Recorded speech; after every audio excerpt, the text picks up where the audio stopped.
Hi, I'm Rick Steves, back with more of the best of Europe. This time, we got plenty of horsepower for an amazing trip in Romania. Romania!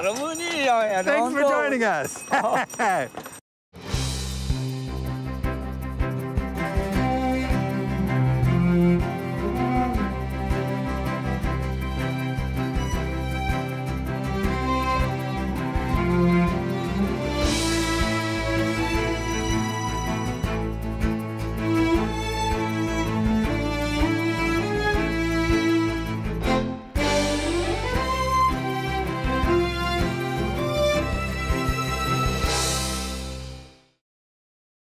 Romania is one of Europe's lesser-known corners with a rich and fascinating history.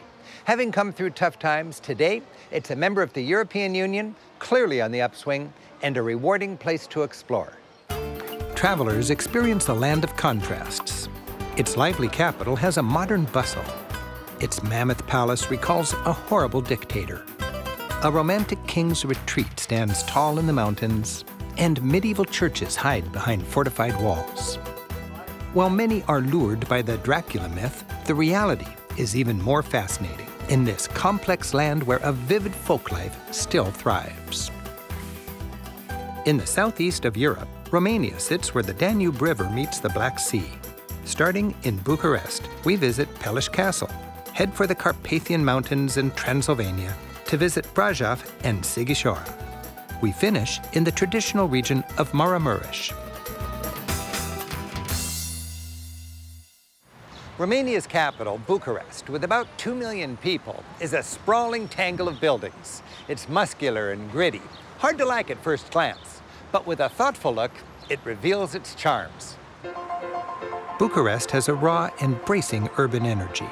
First-time visitors are struck by its eclectic mix of architecture. Just wandering the streets with your neck craned up is entertaining. The foundation of this architectural jumble dates from the late 19th century. That's just after Romania became a unified country for the first time.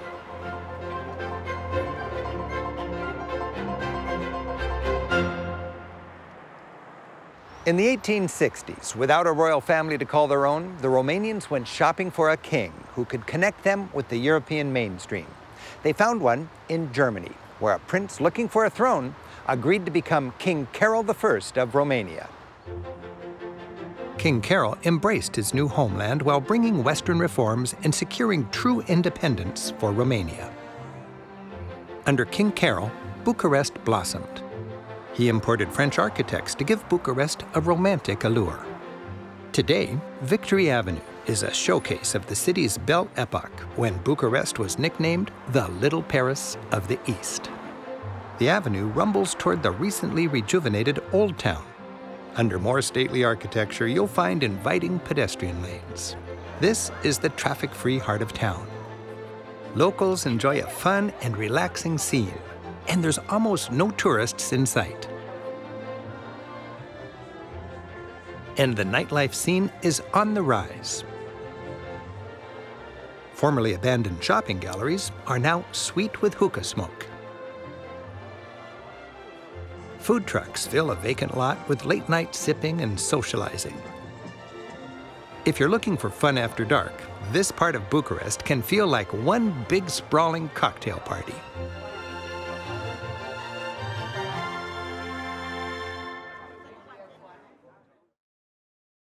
Thriving as it is today, Bucharest's Old Town was lucky to survive the communist period.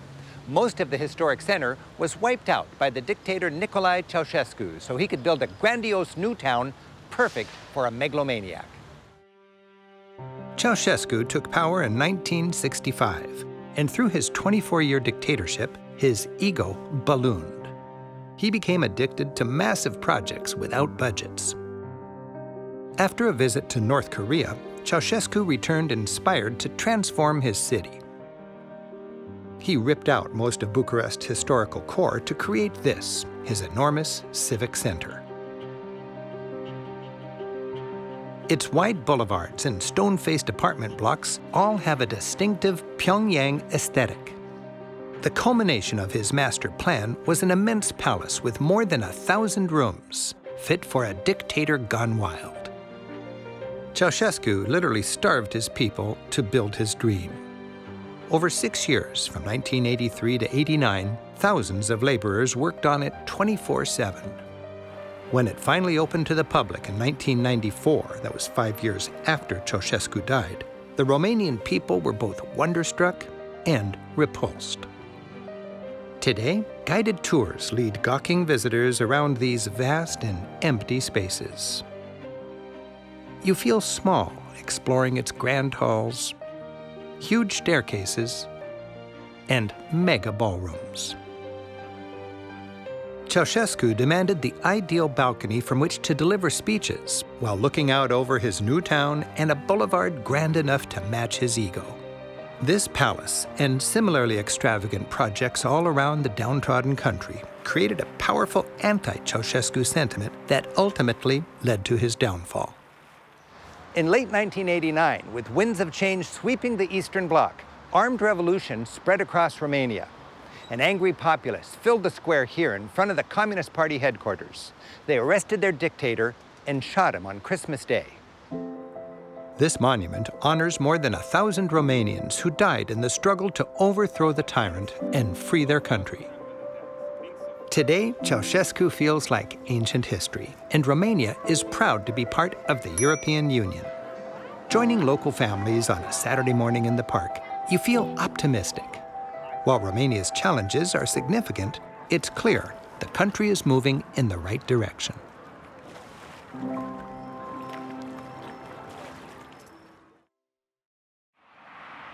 Heading north for the Carpathian Mountains, we leave Bucharest. Stunning fields of poppies are irresistible. And this quick roadside stop is just too joyful to pass up. Our next stop is Peliș Castle, the summer residence of Romania's first king, Carol. Carol chose a mountainous and forested setting that reminded him of his German homeland. And he imported German architects to create this fanciful hunting lodge. Prickly with over-the-top spires, Peliș ranks among Europe's finest Romantic Age palaces. And it boasts one of the most dazzling late 19th century interiors anywhere. The Hall of Honor, with its red carpets, grand staircase, and venerable portraits, sets the tone. The woodwork is exquisite. The rest of the rooms have a grand, yet somehow cozy elegance. Glittering crystal chandeliers, thoughtful touches. King Carol ruled for 48 years. When summering at the palace, he took care of matters of state in his study. For over 30 years, the king dined with guests here. His impressive collection of weapons and armor stoked conversation. The library showed off the king's passion for education. And today, more than a century later, tourists from around the world still marvel at King Carol's castle. Just over the Carpathian Mountains, we cross into the fabled region of Transylvania. Trans-Sylvania. It means across the forest, and that's literally where we've gone. We're spending the night in the handy home-based town of Brașov, which fills a scenic mountain valley. Most of the city's people live in boxy communist-era apartment blocks, many of which have been spiffed up. But the historic old town is much more charming. It's packed with locals enjoying a balmy evening. Thriving and appealing, Brașov offers a glimpse into a mid-sized Romanian city that has its act together. Among other things, Transylvania is well known for its rustic and wild countryside and a medieval history with a surprising German twist. In the 12th century, Transylvania's Hungarian overlords needed help taming this wild frontier. So they imported skilled merchants and hardworking settlers from the German lands. For that reason, you'll find German-speaking enclaves and delightful German towns in this part of Romania. One of Transylvania's 7 original German towns is Sighișoara, perhaps the most popular tourist town in all of Romania. The old center is entirely contained within its fortified hilltop. Several of Sigishora's watchtowers still survive, and its historic centerpiece is its clock tower, proudly trumpeting the town's special status in the Middle Ages. Within the town's protective walls, visitors explore cobbled lanes, enjoy pastel German-style facades, and sip beers on the main square. Nearby, a statue honors the town's tenuous connection with an infamous Romanian prince, Vlad Țepeș. In the 15th century, he ruthlessly fought the Turkish Ottomans. Much later, he became better known as the inspiration for a vampire. Vlad had two nicknames, Vlad the Impaler and Dracula. That means son of the devil. Vlad the Impaler was brutal in his defense of his homeland. While he didn't drink anyone's blood, he was sadistic, famously impaling his victims. The popular Dracula myth came much later. Dracula in the myth is a fictitious vampire created centuries later by the Victorian novelist Bram Stoker. He wrote his famous novel Dracula after being inspired by the tales of this bloodthirsty prince and other local legends. Vlad the Impaler, important prince. Dracula the vampire, just a scary fairy tale. Nevertheless, Dracula is big business for local tourism. For many, when in Transylvania, a stop at Bran Castle is considered a must. While people call it Dracula's castle, it has virtually nothing to do with Vlad the Impaler. But that doesn't stop the tourists from coming, or locals from selling their vampire kitsch.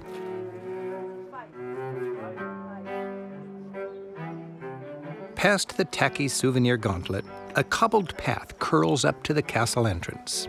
Despite the fanciful legends, Bran is actually a fine example of an authentic medieval fortress dating from the 14th century.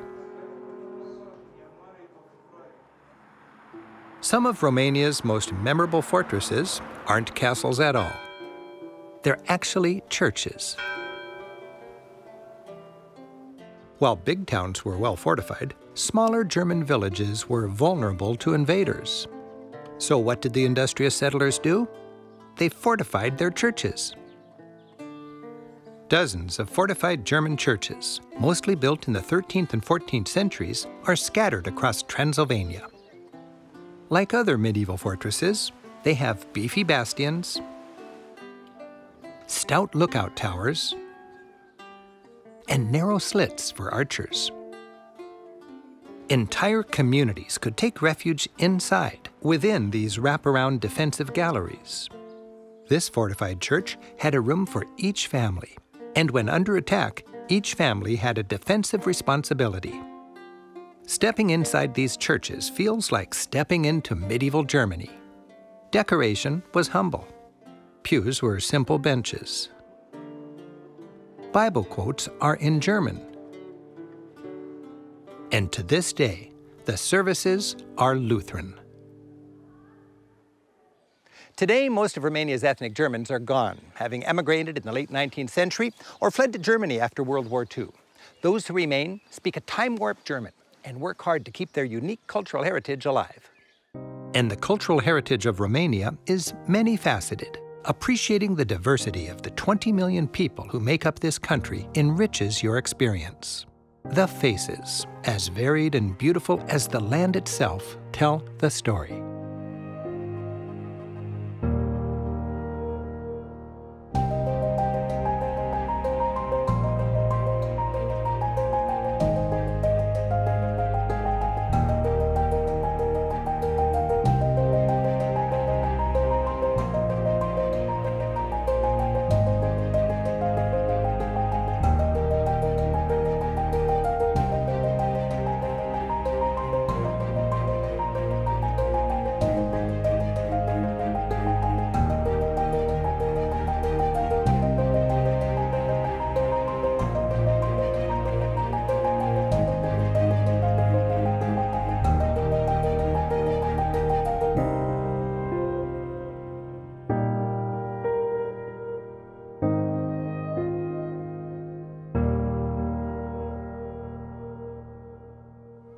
Of Romania's many people, one group in particular has struggled to fit in: the Roma. Also known as gypsies, the Roma originated in India. They were nomads who migrated over the centuries throughout Eastern Europe and gained a reputation as musicians, thieves, and metalworkers. Romania has Europe's largest Roma population. They've had to abandon their nomadic ways and face the challenge of settling down. The classic Roma image is poor people in shanty towns. But most Roma live side by side with their Romanian neighbors, more or less fitting in to mainstream society. And many Roma carry on the traditional craft of metalworking. We've been invited in to learn more. So how many years has your family been making copper? 450 years ago. Many generations. Yeah, many generations. Yeah. 6, maybe 7 generations. 6 or 7? Yeah. And this job, it's your father, old. Yeah. his father? Yeah, my grandfather, my grand-grandfather. Right here? Yeah. I love your hat. Can I see your hat? Yeah, sure. So this is a Roma hat. Yeah, it's Roma hat. Yeah. Do you like to be called Roma or Gypsy? Roma. Roma. What is important to the Roma people? For Roma people, it's important family, respect life, my people, art, music, language, pure language. So you speak a Roma language? Yeah, yeah. So today, for the Roma community, what's the challenge? Oh, living mother times, but at the same time, keep the traditions. Pondering the challenges of maintaining traditions in an aggressively modern world, we leave Transylvania and drive north. At the fringe of the country, tucked next to the Ukrainian border, is Romania's most isolated region, Maramureș. Maramureș is fiercely traditional. Its centuries-old ways endure. Horse carts are commonplace. The men wear distinctive straw hats. The women are tough as the land. People work the fields as they have for generations. Village roads are lined with ornate wooden gateways. These gateways are intentionally elaborate, designed to show off the family's wealth. The gates protect family compounds. Along with the home, you'll find a barn, a garden, and an old-time dipping well. And if you've never tried one of these, locals are happy to demonstrate. Can you show me the well? No. Yeah? What do we have?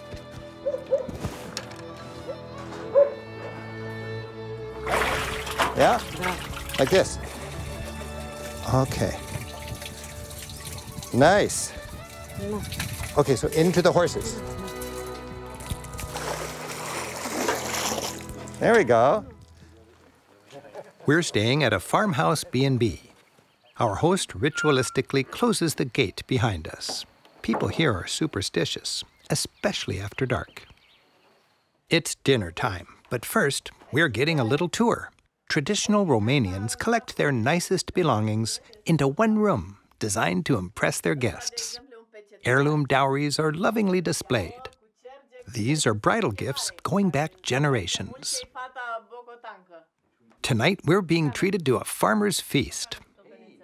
The food is typical of the region, rustic, delicious, and farm fresh.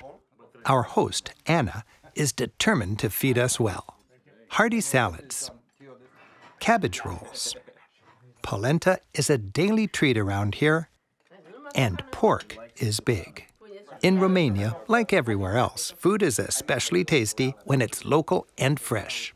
And everything goes better with the local firewater. All right. Maramureș.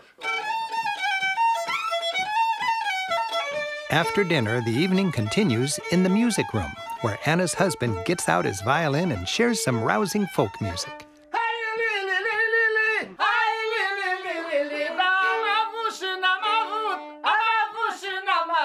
Și de neasă rău nu-i bai, și de neasă rău nu-i bai. Am avut bine în lume și de neasă rău nu-i spune.